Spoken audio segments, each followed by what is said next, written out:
తెలుగు నటీనటుల సంఘం ఎన్నికల్లో తమ ప్యానెల్ను గెలిపిస్తే నిరుపేద కళాకారులకు 6 నెలల పాటు ఉచితంగా నిత్యావసర సరుకులు అందిస్తామని ఆ సంఘం మాజీ అధ్యక్షుడు శివాజీ రాజా వెల్లడించారు.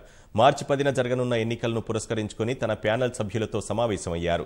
నటీనటుల సంఘంలో అధ్యక్షుడిగా పోటీ చేస్తున్న నరేష్ వ్యవహార శైలిని తప్పుబట్టారు. మా సభ్యుల ఒత్తిడి మేరకే తాను మరోసారి పోటీ చేయాల్సి వస్తోందని అన్నారు. గతంలో నెలకొన్న వివాదాల దృష్ట్యా అసోసియేషన్ నుంచి వెళ్లిపోదామనుకున్నానని, పెద్దల ప్రోత్సాహంతో పనిచేయాల్సి వచ్చిందని తెలిపారు.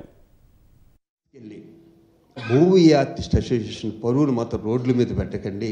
ముందు వచ్చే ప్రెసిడెంట్కి వాళ్ళకి ఇబ్బంది అవుతుంది. మీకు మీ అందరికీ, మీ ముగ్గురికి, నరేష్ గారికి, మా బావగారు డాక్టర్ రాజశేఖర్ గారికి, జీవిత గారికి అందరూ నిజాలు తెలుసుకోండి. ఫస్ట్ మీరు అబద్ధాలు మాట్లాడని చెప్పు. ఎందుకంటే ఉన్న 800 మందిలో ఎవరేంటో తెలియకుండా ఉంటుందా? ప్రతి సభ్యుడు సంతోషంగా కడుపు నిండా భోంచేసి హ్యాపీగా నిద్రపోయి చేసే బాధ్యత మనకు. ఎందుకంటే ఇక్కడే మనం బతుకుతున్నాం కాబట్టి.